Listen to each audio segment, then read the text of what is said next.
Amén. Y bueno, me gustaría que pudiéramos dar pie a la palabra del Señor, que Él pudiera hablarnos en esta mañana todavía, en esta mañana, que el Señor se glorifique y se revele a nuestras vidas en cada una de las cosas que Él quiera hablarnos. Amén. Dile ahí al Señor: Padre, hoy estamos delante de tu presencia y te pedimos que tú hables a nuestro interior, Señor, hables a nuestro espíritu, a nuestra alma, Señor, a nuestro intelecto, para poder poner por obra, Señor, todo lo que tú nos pones, Señor, a cada uno de nosotros. Guíanos en tu verdad, guíanos en tus caminos, Señor, enséñanos tu palabra, Señor, y ayúdanos a ser cada día más como tú. En el nombre de Cristo Jesús, tu Hijo amado, Señor. Amén, Padre, y amén. Muy bien, yo traigo un tema para ti en esta mañana que le he titulado Luchando contra la hipocresía. Y esto es para los que están allá afuera, porque aquí no hay ninguno que luche con eso, ¿verdad? Bueno, no, yo creo que sí, todos tenemos que estar luchando contra la hipocresía, porque déjame decirte que esto no es de ciertas personas solamente. Esto es un común denominador en la vida del ser humano, con el cual tenemos que estar luchando, al cual tenemos que estar enfrentando día tras día. Así que esta palabra, cuando la estemos expresando, no empieces a pensar en otras personas que puedan ser hipócritas o que tú consideres de esta manera. Piensa en ti mismo, ¿verdad? Que cada palabra que el Señor te hable sea para ti, amén, y que Dios le hable pues a los otros que tienen que escucharla, amén. Así que vamos allá al libro de Lucas capítulo 11, en el verso número 37. Dice la escritura: luego que hubo hablado, le rogó un fariseo que comiese con él, y entrando Jesús en la casa, se sentó en la mesa. ¿Ok? Aquí vamos a contar una historia, amén. Yo quisiera contarte una historia de algo que sucedió, hablando de este tema, en una ocasión con un fariseo, que aquí dice la Biblia que le rogó, ¿verdad? O sea, no fue solamente una invitación: oye, te invito a mi casa, vente, vamos a comernos un cabrito. Yo creo que comían cabritos los judíos, ¿verdad? Vamos a comernos un cabrito, Señor Jesús. Bueno, pues vamos. No, este hombre le estaba rogando: por favor, acompáñame a mi casa, ven a mi casa, quiero que comas conmigo, quiero invitar a otras personas. También le estaba rogando, y de alguna manera el Señor Jesús fue con él. Y déjame decirte algo: cuando tú invitas al Señor Jesucristo en la casa, no es nada más para pasártela bien o para platicar un ratito con Él y estar pues a gusto ahí en su presencia. Cuando tú invitas al Señor a tu casa, el Señor Jesucristo va a llegar y va a decir: mira, eso está desacomodado, eso de ahí está sucio, esto de acá también tiene problemas. Entonces va a ser un inspector que va a ver cada área de tu casa, cada cuarto, cada lugar donde tú estás viviendo, para que sea lo más óptimo posible, para que Él pueda estar en ese lugar. Amén. ¿Cuántos queremos que el Señor haga eso en nuestras vidas? ¿Cuántos anhelamos que el Señor remueva todas esas cosas? Hay tantas cosas que tienen que ser quitadas. Ahora, no es tan agradable que vaya alguien a tu casa, a quien tú invitas, y te diga: oye, está fría la sopa, oye, está desarreglado aquí la mesa, oye, los cubiertos están sucios. ¿Qué le dirías? Oye, pues como limonero y con garrote, ¿verdad? O ¿cuál sería la expresión correcta? Pero bueno, a nadie le gusta que le digan cuando está mal en algo en particular. Y yo creo que esto también sucedió en la vida de este hombre, porque Jesús iba a poder expresarse en ese lugar, lo que tenía que ser limpiado, pulido. El Señor iba a confrontar todo el mal que había en esta casa. Y bueno, se presenta esta oportunidad en la casa de este hombre, y hay muchos invitados, porque este hombre no iba a comer solo con él, iba a traer a los de su red de fariseos, ¿verdad? Eran diversas escuelas las que había. Entonces él se trajo a algunos de sus, yo creo, más allegados de esa escuela para poder platicar con Jesús. Ellos tenían cierto celo, ¿verdad? Porque un fariseo, para llegar a ser fariseo, tenía que pasar varios niveles, varias etapas, ¿verdad? Desde que eran niños los llevaban a poder aprender, y a los más aptos eran los que iban llevando a las diferentes etapas. Creo que eran como 3 3 o 4 etapas, 4 niveles donde tenían que llegar hasta el punto en donde ya eran estudiosos, se dedicaban a estudiar la palabra del Señor. Ya los demás pues que se dedicaran a la carpintería, a la pesca o a cualquier otra actividad económica, pero los que eran más aptos, más inteligentes,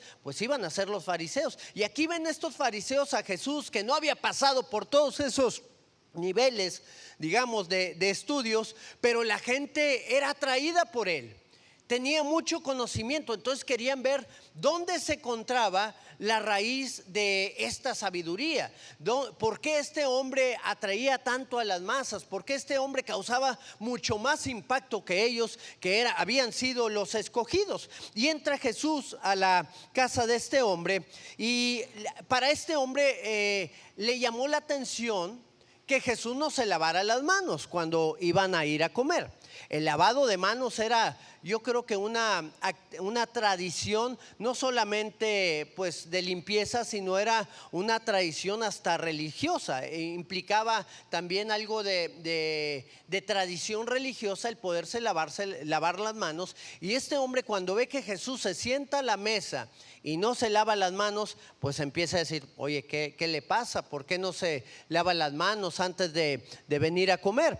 Y este detalle yo creo que el Señor Jesucristo lo hizo intencionalmente para poder abrir también su boca para expresar y dar pie a la corrección que necesitaba este hombre fariseo junto con todos los que estaban ahí. Y les empieza a expresar ahí en ese capítulo número 11, en los siguientes versos, todas las cosas que ellos estaban haciendo incorrectamente, todas las cosas que estaban sucias, que tenían que ser arregladas. Por ejemplo, en el verso número 39, vamos rápidamente, les habla que ellos limpian las vajillas y los platos, pero su interior está lleno de suciedad. El verso 41 les dice que den a la gente en necesidad para que ellos puedan ser limpios, porque ellos esperaban solamente que la gente les diera, pero ellos no estaban dispuestos a dar. En el verso 42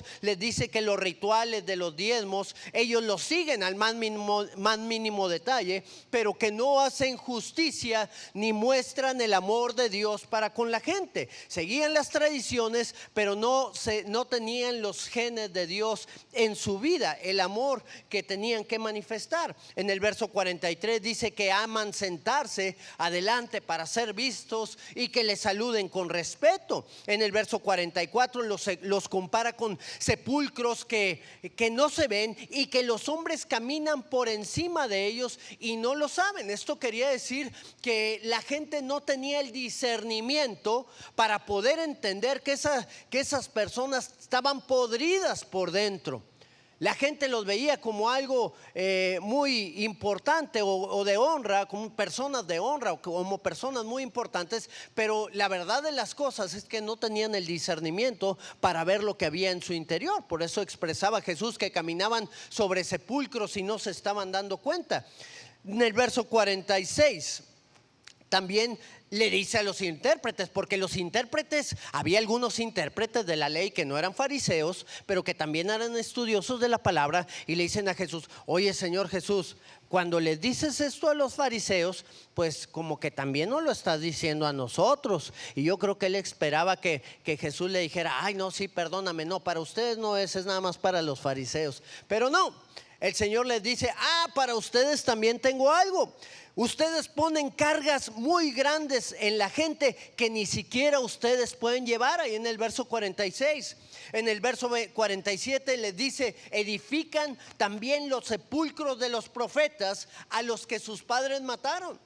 Ellos decían: no, si nosotros hubiéramos estado en ese tiempo, no hubiéramos matado a los profetas de Dios. Pues ellos ya tenían las escrituras de todos esos hombres de Dios que sufrieron persecución, que atentaron el mismo pueblo de Israel en contra de ellos, de Jeremías, de tantas personas de los cuales ellos estuvieron en contra. Y dice el Señor Jesús: no, ustedes son los que van a edificar los sepulcros de sus padres que mataron a esos profetas, porque van a llevar también al verbo de vida a poder allí a la cruz del Calvario a ser crucificado. El Señor les estaba hablando que ellos tenían cosas muy fuertes que tenían que arreglar en su interior, pero que en su exterior ellos manifestaban esa limpieza que ellos creían que tenían, o esa pulcritud, pero desgraciadamente en su interior pues estaba lleno de podredumbre que tenía que ser quitada y tenía que ser transformada. La intención del corazón de cada una de estas personas, déjame decirte que no era la de agradar a Dios, sino era la de agradarse a sí mismos. A esto se le llama hipocresía. Ahora, ¿qué significa? O la palabra hipocresía en el griego, porque aquí ahorita vamos a hablar algunas de estas cosas en este pasaje, expresa que la palabra hipocresía significa pretensión o simulación. O sea, hipocresía en el griego es hipocrisis. Entonces, hipocrisis es pretensión o simulación. Esto quiere decir pretender ser alguien que no eres, o simular ser alguien que no eres. La hipocresía es tratar de ocultar en el exterior lo que somos en el interior. La hipocresía es ser incoherentes con lo que decimos y con lo que hacemos. La hipocresía se da en todas las culturas, en todas las religiones, en todas las razas y en todas las filosofías. Porque hay mucha gente que dice, no, es que los cristianos son bien hipócritas. No, los cristianos, los budistas, los musulmanes, los ateos, todos adolecen de esa parte que es la hipocresía, desgraciadamente. Un hipócrita, por ejemplo, puede ser una persona vegana que se va a comer una hamburguesa escondido de aquellos a quienes enseña que no debe de comer carne. Un hipócrita es un padre que le dice a sus hijos que no debe de maldecir cuando él maldice.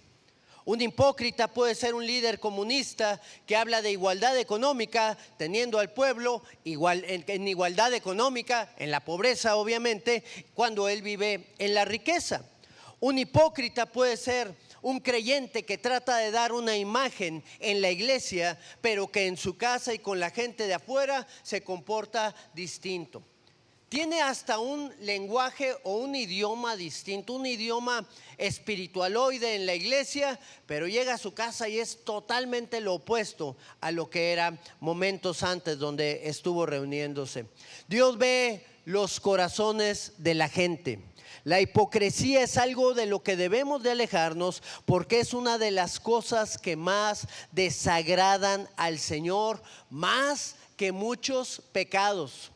Qué impresionante que el Señor le decía a los fariseos, a los intérpretes de la ley: las prostitutas y los publicanos van primero que ustedes al reino de los cielos. ¿Por qué sería? ¿Por qué sería que esa clase de pecadores iba primero que aquellos que estudiaban la palabra, que aquellos que creían en el Señor, que aquellos que día tras día estaban alimentándose de las cosas de Dios?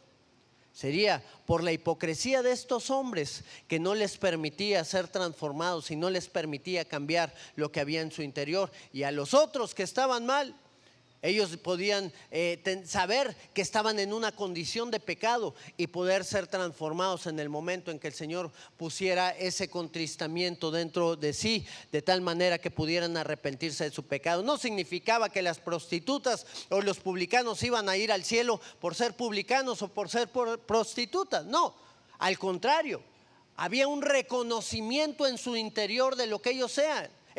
No trataban de ocultar lo que ellos eran, de tal manera que en el momento en que llegó el evangelio a ellos, pudieron dejar la vida pasada y poder avanzar a una vida en Cristo. Yo quisiera continuar con esta historia de lo que sucedió en la casa de este fariseo y hablarte de 4 puntos importantes ahí que podemos ver en esto. Amén. Y lo primero que tenemos que aprender acerca de este pasaje es que la hipocresía es progresiva, ¿ok? Se va alimentando y se va desarrollando y va creciendo cada vez más en la vida de aquellos que la practican. Lucas 12, vamos allá al capítulo 12 de Lucas, ahí en el verso número 1, dice la escritura: en esto juntándose por millares la multitud. Recuerda que había muchos que estaban adentro de la casa y muchos que estaban afuera. Dice, se juntaron por millares, tanto que unos a otros se atropellaban. Y comenzó a decir el Señor Jesucristo a sus discípulos, primeramente, dice la palabra que el juicio de Dios comienza ¿por dónde? Por su casa, primero. Entonces el Señor habla a los suyos, a los más cercanos, y les dice, guárdense de la levadura de los fariseos. ¿Qué es qué?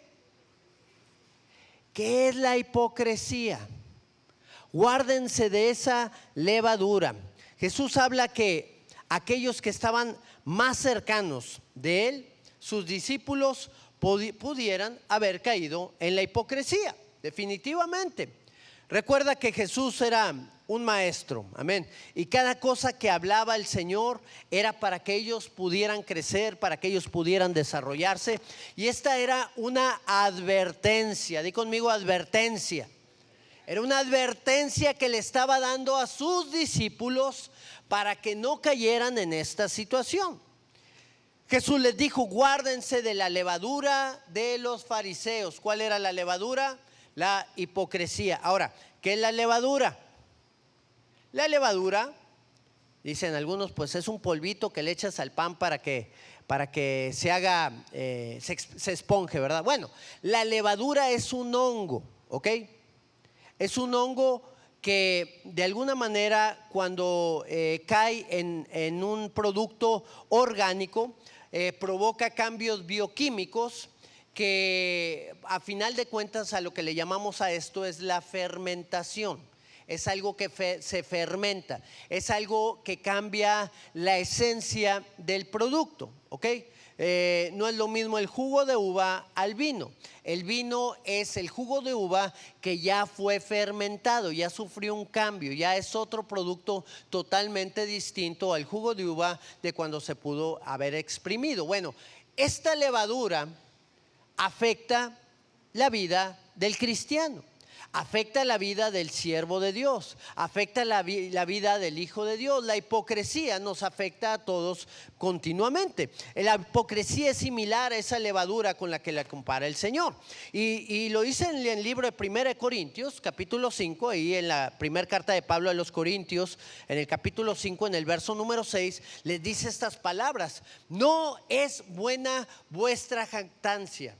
Y dice, no saben que un poco de levadura, no saben que un poquito de levadura, un poquito de hipocresía, un poquito de pecado, un poquito de maldad, leuda toda la masa. Verso número 7, dice la escritura, limpiaos pues, o sea, da la instrucción, primero da la enseñanza, pero luego da la instrucción.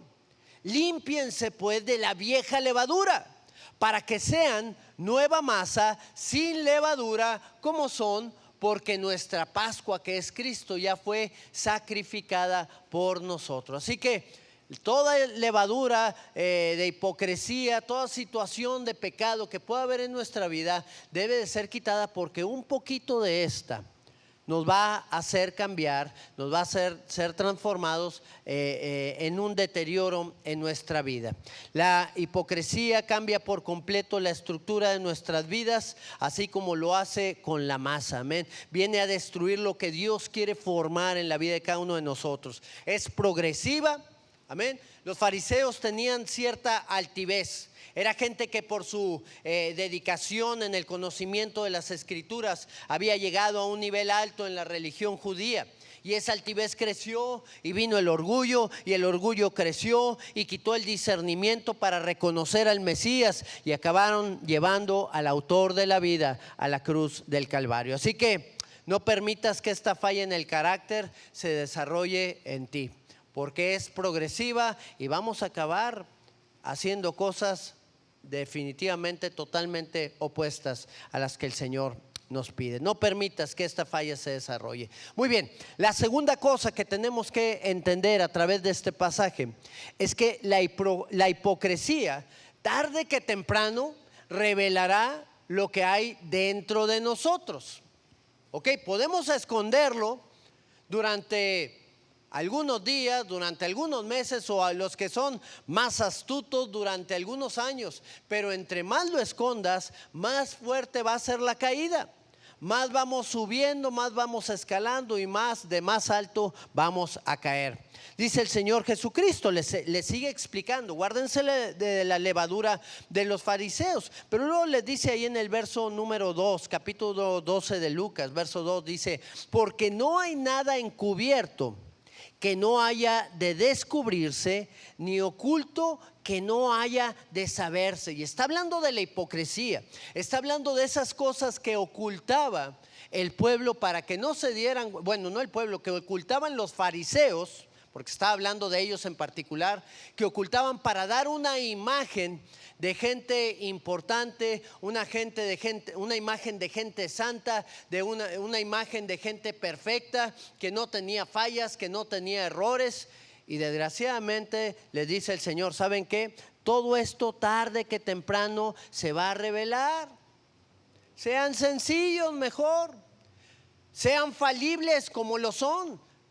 Aprendan a decirle a los que están alrededor suyo que ustedes también fallan, que ustedes también cometen errores, que no son las personas perfectas que creen ser. Todo va a salir a la luz tarde que temprano, y no hay nada oculto que no haya de saberse. Por tanto, todo lo que habéis dicho en tinieblas a la luz se oirá.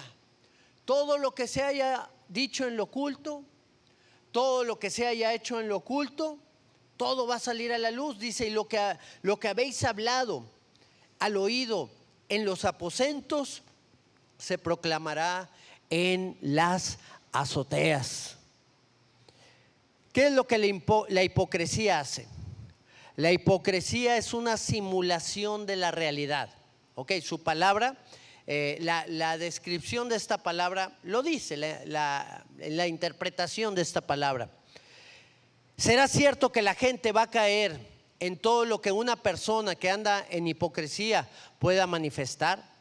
¿A poco no te das cuenta cuando una persona es hipócrita? Cuando una persona trata de ser algo que no es. Cuando una persona trata de dar una imagen de algo que a simple vista tú sabes que no lo tiene. Todo sale a la luz tarde que temprano. La luz puede salir de dos maneras. Una es cuando por causas externas, una es por causas externas y otra es cuando la persona lo puede sacar a la luz. ¿Ok? ¿A qué me refiero con sacar algo a la luz? Que si hay cosas ocultas en nuestra vida, situaciones de pecado, situaciones que estemos tratando de ocultar, en las cuales queramos seguir andando, adulterio, fornicación, pornografía, vicios, maledicencia, tantas cosas que hay en la vida del hombre, resentimientos, que vamos a la iglesia y parece que somos perfectos, ¿verdad? De repente hasta parece que no hay ningún problema y uno dice: ay, mira, gloria a Dios que todos son bien espirituales, ¿verdad? Y nadie tiene problemas de pecado, nadie tiene situaciones con las que esté luchando. Cuando la verdad de las cosas es que hay muchas luchas que podemos tener en nuestro interior, y esperemos que sean luchas, porque hay gente que ya ni está luchando y ya se dejó guiar por el pecado, se dejó guiar por cosas que son autodestructivas para su vida. Esperemos que sean luchas, pero todo eso va a salir a la luz, una, por causas externas que lo van a sacar, o número dos, porque tú mismo vas a expresarlo. Déjame decirte que la mejor es la segunda, ¿ok? La primera, por ejemplo, a mí me impacta mucho que el Señor trae revelación cuando hay pecado en el liderazgo de la iglesia, o en los congregantes, o en aquellos que están caminando en injusticia. No tienen que ser inclusive cristianos, pueden ser hasta ateos, y Dios saca a la luz todas estas cosas. En una ocasión mi padre nos contó que soñó a uno de los líderes, a unos que están en una de las iglesias. Dice: lo soñó entregándole flores a una de las hermanas de la iglesia, ¿ok? Y dijo: ah, chihuahua, esto no está bien. Y va a hablar con esa persona, y esa persona le dice: oye, ¿tienes algo que quieras hablarme, que quieras contarme? He soñado esto. Y la persona, no, pues no, tal vez fue un sueño frijolero, no sé, le decía, le expresaba. Pero vino una confirmación del Espíritu, me dice, nos contaba mi padre en ese tiempo, que dijo, no, ¿sabes qué? Tú estás en adulterio, tú estás en esta situación.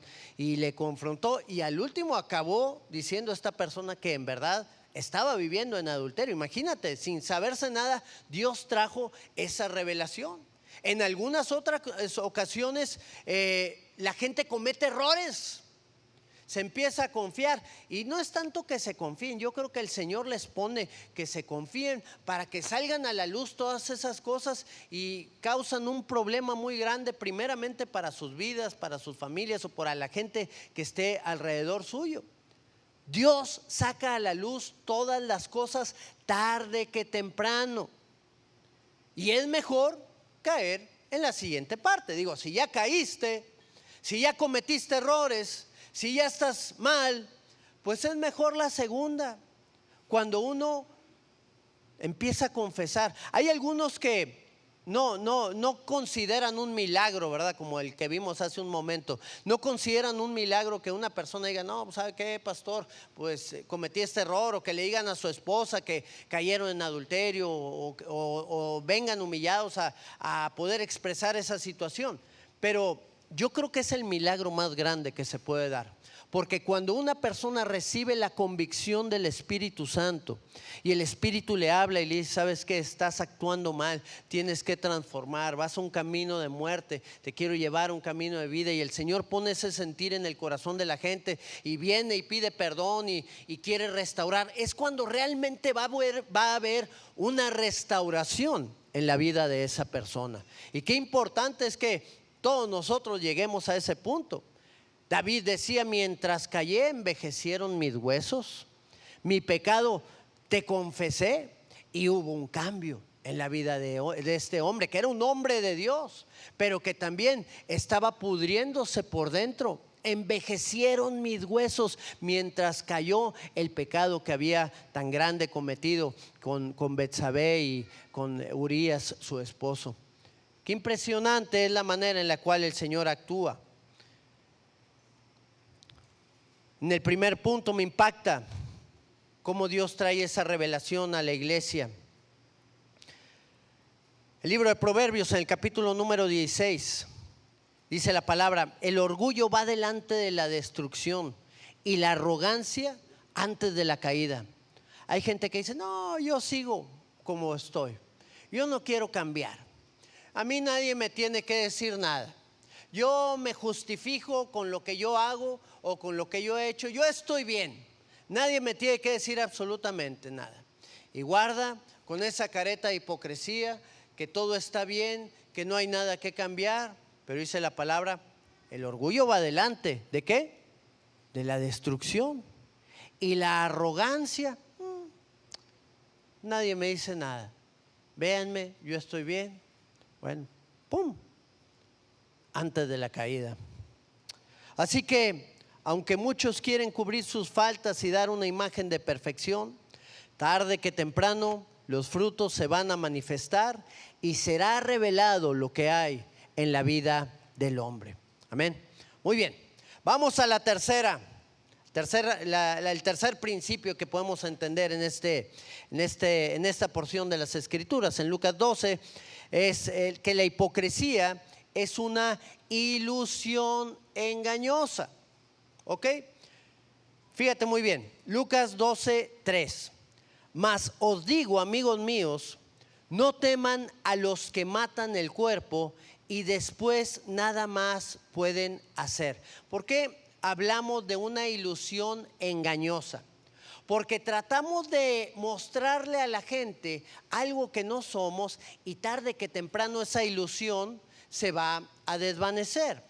Ahora, aquí nos está hablando el Señor de algo muy importante. No teman a los que matan el cuerpo y después nada pueden hacer. Ahora, ¿por qué tratar de ser alguien que no somos? ¿Por qué tratar de demostrarle a la gente algo que no somos? ¿No será porque hay inseguridades en nuestra vida? ¿No será porque hay temores a la gente? ¿No será porque queremos formar parte de un círculo o formar parte de un grupo selecto y tratamos de hacer las cosas que ellos hacen o tratar de agradarles para poder formar parte de ese grupo? Ananías y Zafira fueron una pareja que vieron a un hombre llamado Bernabé. Este hombre tenía un campo y lo vendió, y así como lo vendió, él vio una necesidad en la iglesia y vino a traerla a los pies de los apóstoles. Y la gente dijo: bueno, pues qué bendición, un milagro, necesitábamos ese recurso en este momento. Y esta persona que había trabajado tanto durante tanto tiempo en su vida y lo que había ahorrado, lo está trayendo a la iglesia. Qué bendición por la vida de Bernabé. Y vieron Ananías y Zafira cómo le estaban honrando a esta persona llamada Bernabé, sin que haya sido la intención de Bernabé hacer esto. Y ellos dijeron: nosotros también queremos esa misma honra. Queremos también pertenecer al grupo selecto de los discípulos escogidos, de aquellos que tienen autoridad, de aquellos que son mejor que los demás. ¿Y qué es lo que hicieron? Que estos hombres, bueno, este hombre y esta mujer venden también una propiedad que tenían y agarran dinero de esa propiedad y vienen con los discípulos, los apóstoles, y les dicen: aquí está lo que nosotros vendimos de manera completa. También, así como Bernabé, vendimos una propiedad y aquí está delante de sus pies, para que hagan con ello pues lo que el Señor les diga. ¿Ok? ¿Y qué fue lo que sucede? Bueno, conocemos la historia, pero eso era una careta de hipocresía que ellos estaban mostrando a los discípulos. ¿Qué fue lo que sucedió con ellos? Que primero vino Ananías y le dijeron: ¿vendiste en tanto la propiedad? Sí, la vendí en tanto. Bueno, pum, cayó muerto el hombre. Y luego vino la esposa. No se había dado cuenta que ya había muerto su esposo, y vino y le dijeron: ¿vendiste en tanto la propiedad? Sí, la vendí también en tanto. Y pum, cayó muerta también. Así como vinieron unos y se llevaron a tu esposo, así también te van a llevar a ti. Ya estaban regresando y ya se la estaban llevando a ella también a enterrar. Ahora la pregunta es: ¿era pecado que ellos pudieran haber dado solo una parte de la propiedad a los pies de los discípulos? No era pecado. Ellos podían inclusive haber vendido la propiedad y haberse quedado con todo el dinero. No había ningún problema si daban una parte, si daban dos, si daban todo, si no daban nada. No había problema. El problema fue la hipocresía. Imagínate hasta qué punto el Señor aborrece la hipocresía.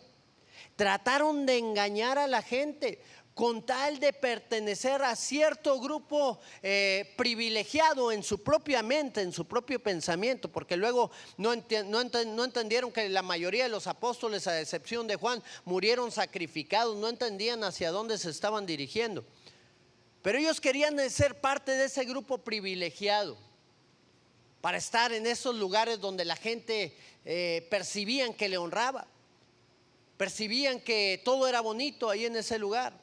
No entendían. El querer aparentar delante de la gente algo que no eran les costó la vida. Ellos estuvieron en un avivamiento muy fuerte, donde la presencia de Dios estaba en medio de los discípulos, de los apóstoles, de la gente que se estaba convirtiendo. Estaban entregando sus vidas a Cristo, y ellos, a causa de su pecado, cayeron muertos. ¿Qué nos puede llevar a querer vivir ese tipo de apariencias? ¿Sabes qué?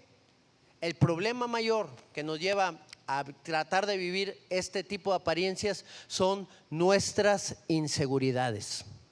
Cuando hay inseguridades en nuestro interior, nosotros empezamos a tratar de ponernos caretas, nos tratamos de disfrazar de otras personas para ser lo que no somos. Cuando una persona es insegura, usa una careta de perfección. Se convierte en el exterior en algo que no es. Se disfraza con un vestuario de alegría y de risa, aunque por dentro esté en depresión. Se viste de millonario tratando de cubrir las necesidades que tiene, hablando de todos sus atributos, pero no expresando realmente ninguna de sus debilidades. Todas estas cosas vienen a formar parte de la característica principal en esta situación, que es la inseguridad. Gente que se viste con las mejores marcas, pero que no le queda dinero ni para comer. Gente que de alguna manera habla de todas las cosas buenas que hay en su vida, pero nunca expresa las fallas o los errores o las necesidades que puede haber en uno. Este pasaje, hablando del mismo contexto de la hipocresía, habla que no tengas temor del que mata el cuerpo. ¿Quiénes son los que matan el cuerpo? ¿Quién es el que mata el cuerpo? Aquellos de los cuales creemos que tenemos que ser agradables y ser aceptados para pertenecer a ese grupo. Muchos pudiéramos enfocarlo en el enemigo. No temas al que mata el cuerpo, pero también hay personas que matan el cuerpo. También hay gente que daña. También hay gente que oprime. Yo recuerdo en la secundaria, en la primaria, uno trataba de hacer todo por agradarle a los que eran los malitos del salón. Y ahí, no, pues yo tengo que ser igual, yo también tengo que hacer maldad, yo tengo que hacer travesuras. Y vas creciendo y ya empezaron a fumar, ya empezaron a tomar. Ya estás a los 12, yo me acuerdo que empecé a fumar a los 12 años, imagínate, con un papá que era pastor, todo a escondidas, tratando de ocultar, pura hipocresía que había en mi vida. Obviamente mi padre no se daba cuenta que yo fumaba, pero ahorita veo a mi hijo que tiene 11, ya va a cumplir 12 años, y digo, era un niño y ya andaba fumando, tratando de aparentar. Ahora sí que ahí trataba de aparentar ser el malito, ser aquel que hacía pues lo que no debía de hacer, ¿verdad? Para poder pertenecer a ese grupo de gente con los cuales podía ser aceptado. Y va creciendo uno y entras en pandillas y entras en tantas cosas que van a destruir tu vida y que matan el cuerpo. Muchos de mis amigos murieron a causa del estilo de vida que estaban llevando por tratar de agradar a los demás. La palabra, todo esto nos lleva a querer tener amistad con el mundo, a querer tener amistad con el pecado. Y la palabra lo dice ahí en el libro de Santiago, capítulo 4, en el verso 4. Oh almas adúlteras, ¿no saben que la amistad del mundo es enemistad con Dios, contra Dios? Cualquiera pues que quiere ser amigo del mundo se constituye enemigo de Dios. Qué impresionante estas palabras. Porque si yo te digo, ¿cuántos quieren ser amigos de Dios? ¿Y estarías dispuesto a ser enemigo de todo el mundo por ser amigo de Dios? ¿O viceversa? ¿Cuántos aman al mundo?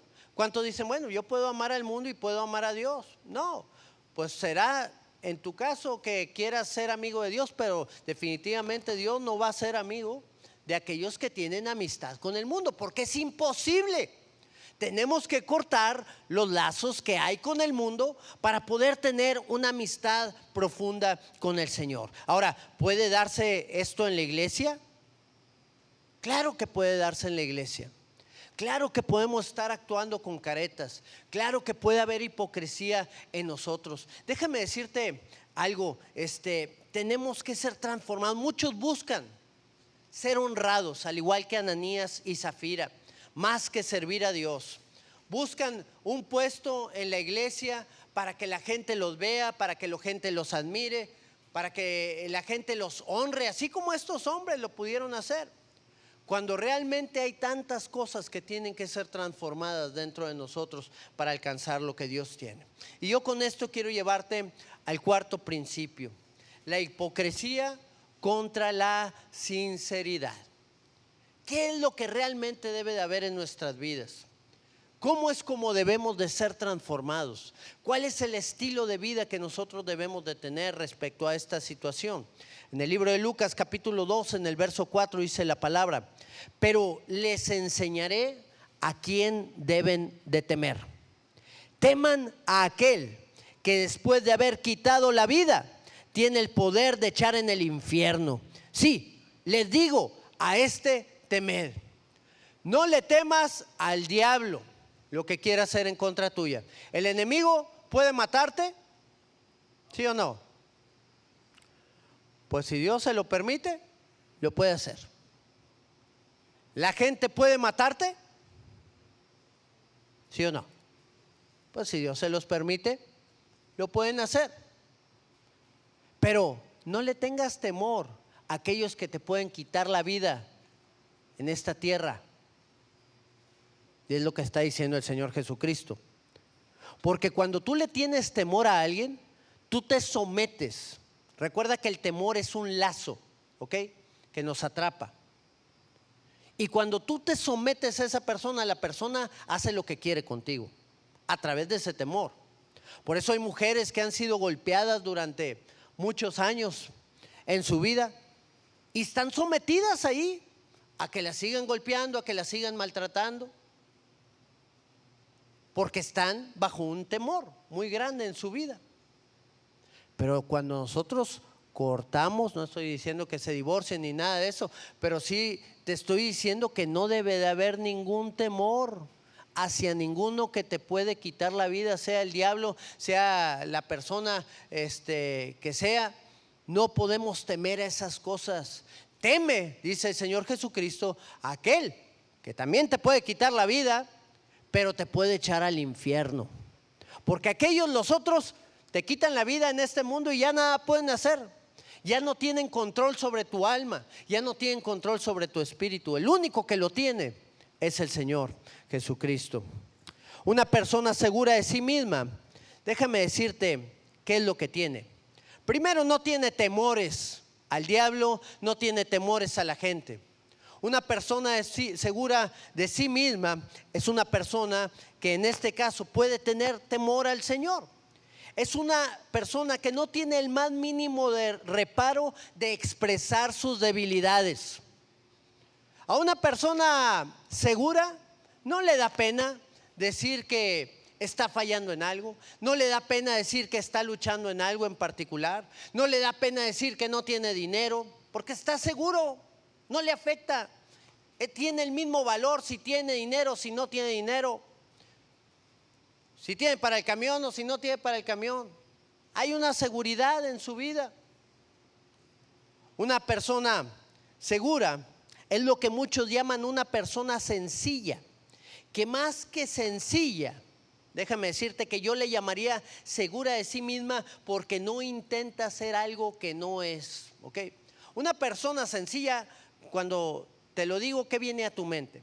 Es una persona que no está alardeando de cosas, no es una persona que pueda estar presumiendo o que intente querer tener más o menos o que trate de hacerle ver a la gente que tiene algo, ¿no? Estábamos platicando de un hombre, Warren Buffett, que llegó a ser uno de los más ricos en todo el mundo. Y este hombre traía un carro de 3 años anteriores, o sea, ni siquiera un carro del año o un carro muy grande, no, traía un carro, ni siquiera era un carro europeo o un carro de una alta gama, no, era un carro comercial en el cual se movía. ¿Por qué? Porque no tenía que demostrarle a la gente nada, no tenía que demostrarle a la gente que tenía dinero, porque había una seguridad en sí mismo. Pero esa misma seguridad la tenía cuando tuvo que cuando no lo tenía, que cuando no tenía tanto. Era la misma persona. Ahora nosotros como hijos de Dios, ¿cuál es la seguridad en la cual nosotros estamos caminando? Si el temor es un lazo, nosotros nos enlazamos al Señor, pero bajo el temor reverente que nosotros le damos a Él. Y cuando nosotros tememos al Señor, estamos caminando, dice la palabra, en el principio de la sabiduría. Y empezamos a ser bendecidos y empezamos a ser llenos del Señor. Y empieza a haber también una seguridad en nuestra vida. Empezamos a caminar conforme a su propósito. Empezamos a caminar conforme a todas las cosas a las cuales Él nos ha llamado. Y se empiezan a manifestar los frutos también en cada uno de nosotros. Y si tropezamos, pues la gente sabe que pues si llegamos a tropezar, pues son cosas con las que estamos luchando y hasta te ayudan a levantarte. No que si damos la imagen de perfección y caemos y la gente dice, oye, pues no era tan cristianito, no era tan perfecto en lo que hacía. No, tenemos que saber que el único perfecto es Dios. Sí, vamos hacia la perfección. Vamos en un proceso de transformación cada uno de nosotros. Pero es un proceso en el cual nosotros tenemos que ir caminando poco a poco y tenemos que reconocer nuestra condición. El que no se equivoca, el que es perfecto, el que no peca es uno. Por eso muchas veces la gente trata de atraer a la demás gente hacia sí misma cuando hay ese tipo de inseguridades. ¿Y qué es lo que sucede cuando esa persona cae? Que tarde que temprano va a caer, que todos los demás también caen. ¿Por qué? Porque pusieron los ojos en esa persona. Por eso la palabra nos expresa y nos dice: puestos los ojos ¿en quién? En Jesús, el autor y el consumador de todas las cosas. Es en Él en quien nosotros podemos tener esa confianza plena, en quien podemos estar seguros. Todos los demás fallamos, cometemos errores, nos enojamos, tenemos problemas. Vamos hacia la perfección, vamos siendo transformados. Nuestro carácter va siendo moldeado. Las áreas que hay en nuestra vida tienen que ir cambiando poco a poco. En Cristo nosotros experimentamos esa seguridad en nuestra vida porque estamos completos en Él. Sabemos inclusive que no vamos a agradar al mundo, por lo tanto no nos dejamos guiar por el mundo. Buscamos agradar a Dios, por tanto Él se agrada de cada uno de nosotros. Nuestra amistad, mis hermanos, es con el Señor. Eso trae la mayor seguridad a nuestra vida. Es más, ¿recuerdas cuando el Señor estaba hablándole ahí a los fariseos? Les dio muchos ejemplos acerca de la hipocresía. Cuando el fariseo estaba orando y decía: Señor, gracias porque no soy como este publicano, pecador, inmundo, ratero. Al contrario, yo doy mis diezmos, yo ayuno, yo oro, yo leo la Biblia, yo tal. Y ahí estaba el publicano: Señor, he fallado contra ti. Señor, he hecho lo malo delante de tu presencia, Señor. Contra ti solo he pecado, así como lo expresaba David. Y he hecho lo malo delante de tus ojos, para que no me considere yo justo delante de ti. Déjame decirte que el Señor no quiere gente perfecta, el Señor quiere perfeccionarnos. Nos falta tanto para ser como el Señor. Y cuando nosotros reconocemos lo que hay en nuestra vida, cuando reconocemos realmente lo que hay en nosotros, podemos venir delante del Señor y el Señor se agrada. Jesús dijo: ¿quién creen que fue justificado primeramente, este publicano o este que se creía justo, este fariseo? Que lo hacía, ayunaba, oraba, daba sus limonas, sus ofrendas, sus diezmos, lo que sea. ¿Quién fue considerado justo primero de ellos? El publicano. ¿Cuánta gente pecadora no vino a los pies del Señor? Quebrantados, tocados por el Espíritu de Dios. Había nacido en ellos un reconocimiento de lo que realmente eran cada uno.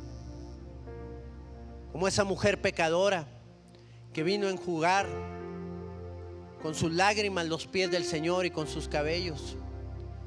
Como esa mujer que pudo quebrar ese vaso de alabastro y derramar ese perfume caro delante de la presencia del Señor. Los fariseos decían: si éste supiera quiénes son ellas, si supiera que esas son unas mujeres pecadoras que están delante de él. Jesús les dijo: ¿a quién amó más? ¿El que debía más o el que debía menos? No, pues el que debía más. Por tanto, esta mujer que está aquí conforme ha reconocido sus grandes fallas, sus grandes errores, es justificada en este momento. Sus pecados le son perdonados. ¿Sería que los fariseos no pecaban? ¿Sería que los fariseos eran gente que no cometía más errores? ¿O sería que ellos mismos ocultaban la condición que había en su corazón, que no les permitía reconocer realmente lo que había en sus vidas? Y por lo tanto no podían ser perdonados, no podían ser justificados, porque se justificaban en su propia forma de ser y en su propio estilo de vida. ¿Cuáles son las cosas que tenemos que cambiar en este tiempo, mis hermanos? ¿Cuáles son las cosas que el Señor quiere hacer en cada uno de nosotros? El Señor quiere lavarnos con su sangre bendita, pero tenemos que quitarnos la careta. Tenemos que reconocer que hay muchas cosas que tienen que ser transformadas en nuestra vida en este tiempo. ¿Quieres orar conmigo? Tal vez haya personas en este lugar que nunca le hayan entregado su vida a Cristo, y hoy es una buena oportunidad para que puedan hacerlo. Yo te voy a invitar a que repitas conmigo estas palabras y puedas expresarle al Señor y decirle esto. Dile: Señor Jesucristo, Señor Jesucristo, te pido perdón. te pido perdón. Te pido que laves Te pido mi que pecado laves mi pecado y que me hagas una persona nueva. y que me hagas una persona nueva. No quiero vivir con una careta No quiero vivir con una careta de perfección. de perfección. Quiero hacer tu voluntad. Quiero hacer tu voluntad. Sé que soy falible. Sé que soy falible. Sé que te he fallado Sé que te he fallado. y le he fallado a muchos alrededor de Le he mí. fallado. Te pido perdón, Señor, Te pido perdón, Señor. y te reconozco a ti Te reconozco a ti como mi Señor y Salvador. como mi Señor y Salvador. Entra en mi vida Entra en mi vida. y transfórmame. Transfórmame. Lléname de tu Espíritu Lléname Santo. de tu Espíritu Santo. En el nombre de Jesús. En el nombre de Jesús. Amén. Así con tus ojos cerrados. Yo creo que son tiempos, mis hermanos, en que tenemos que quitar caretas. Yo creo que tenemos que quitar de nuestra vida muchas cosas que nos están estorbando. Y son tiempos que podamos expresarle al Señor y decirle: Señor, no soy perfecto, Señor. Me falta mucho. Reconozco que necesito de ti. Reconozco que tú eres mi Dios, mi Salvador. Reconozco que necesito de tu Espíritu Santo día tras día en mi vida para que me convenza de lo que realmente tiene que cambiar en mí. Si ese es tu deseo y tú quieres tomar un compromiso formal con el Señor, es un buen tiempo para que puedas venir también aquí al altar y como una decisión, un paso que vas a dar, ven delante de Él y dile: Señor, aquí estoy, necesito de ti, necesito ser justificado por ti. Quito todas las caretas que hay en mi vida, Señor, para que tú hagas tu obra en mí. Gracias, Señor.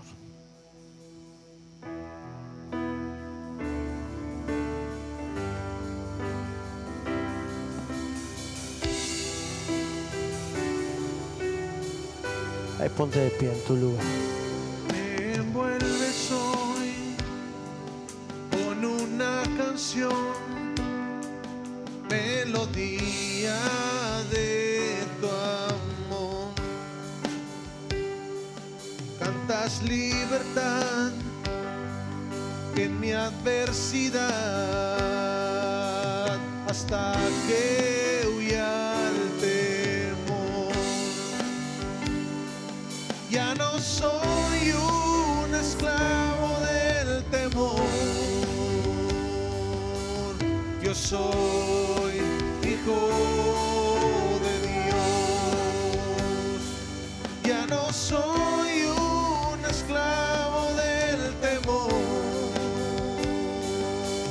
Yo soy hijo de Dios. Desde el vientre fui escogido en ti. Me llamo el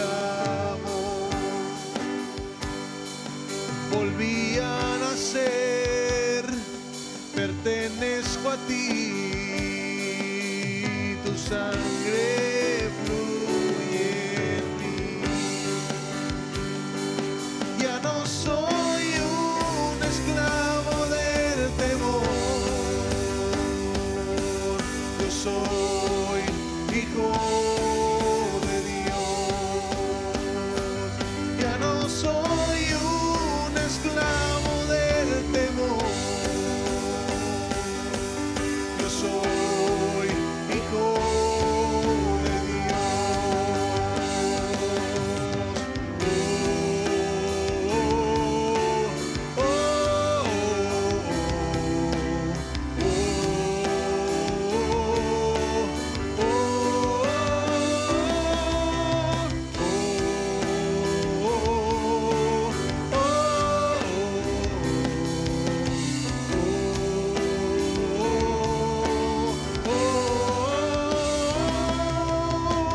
Abriste el mar para que yo camine, tu amor ahogó todo el temor.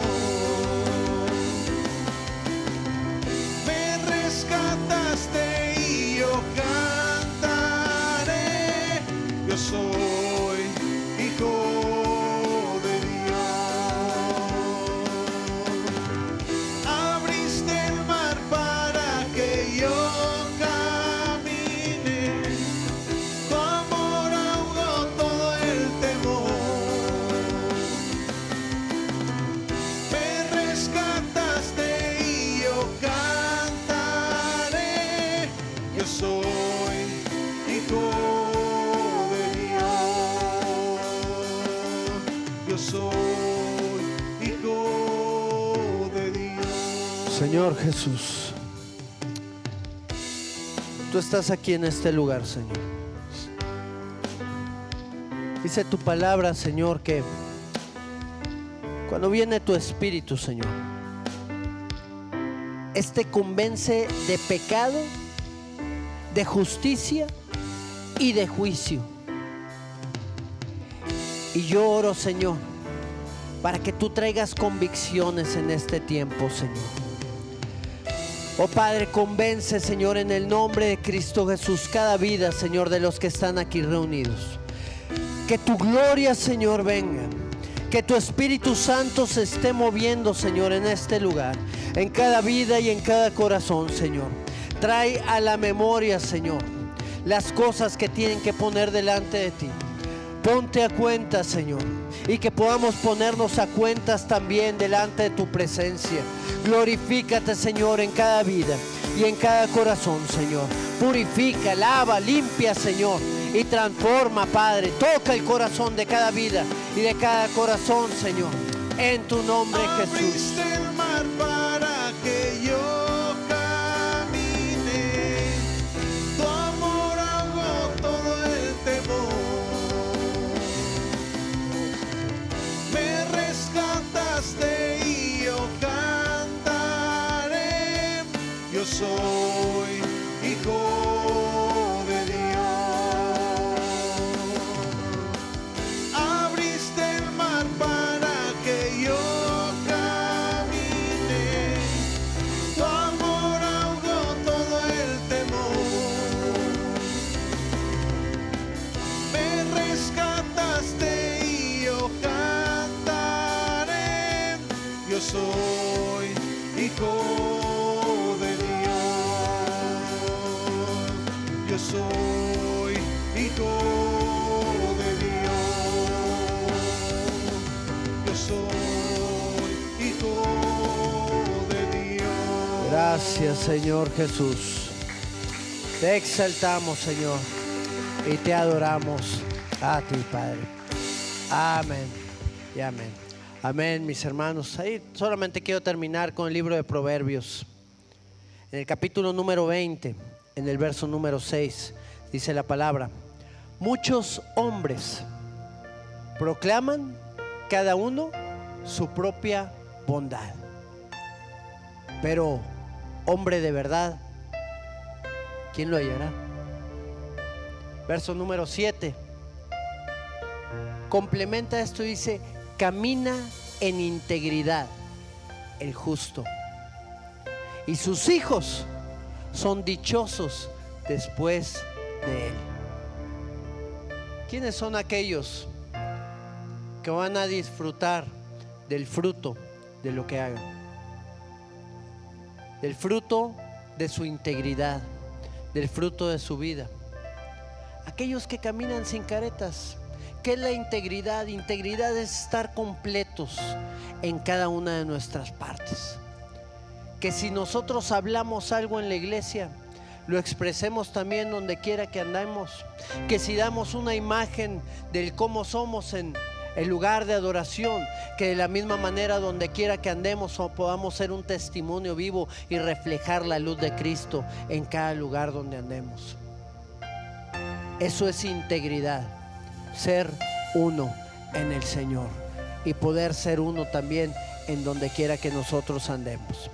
Que el Señor pueda trabajar y obrar en cada uno de nosotros de esta manera y que podamos ser uno con Cristo en todo lo que nos llama. Amén. Vamos a despedirnos en esta tarde ya y vamos a glorificar el nombre de nuestro Señor.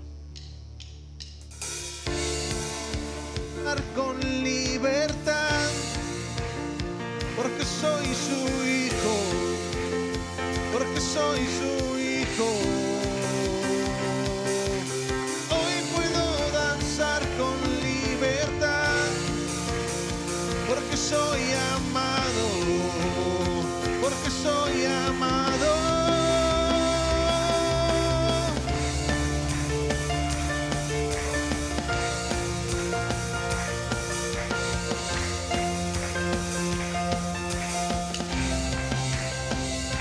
Podemos sentir su gozo, podemos sentir su río, hay sanidad en las aguas, queremos danzar. Podemos sentir su gozo, podemos sentir su río, hay sanidad en las aguas, queremos danzar. Hay libertad en la casa de Dios, hay libertad en la casa de Dios, hay libertad, hay libertad, hay libertad en la casa de Dios, hay libertad en la casa de Dios, hay libertad, libertad. Podemos sentir su gozo, podemos sentir su río, hay sanidad en las aguas, queremos danzar. Podemos sentir su gozo, podemos sentir su río, hay sanidad en las aguas, queremos danzar. Hay libertad en la casa de Dios, Libertad en la casa de Dios. hay libertad, hay libertad, hay libertad en la casa de Dios, hay libertad en la casa de Dios, hay libertad, hay libertad.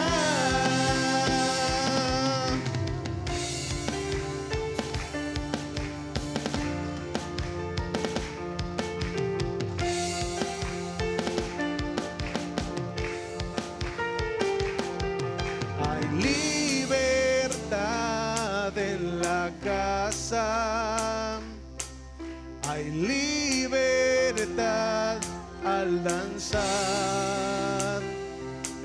hay libertad en la casa, hay libertad al danzar,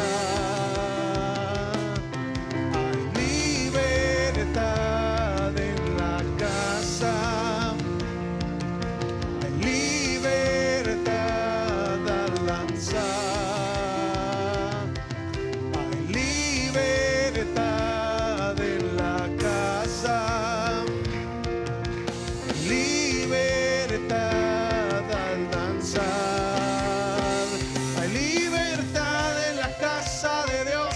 Hay libertad en la casa de Dios. Hay libertad.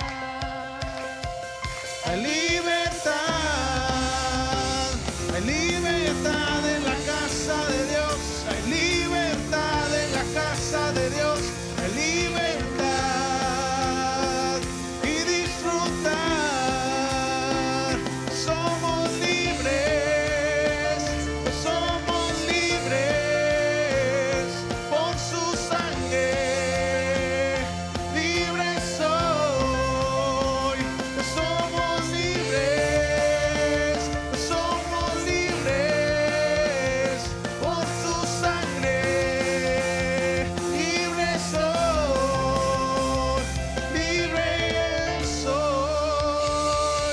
Aleluya. Gracias, Señor. Amén, Padre. Amén. Amén, mis hermanos. Que Dios los bendiga abundantemente y que tengan una semana gloriosa en el nombre de nuestro Señor. Amén. Dios me los bendiga.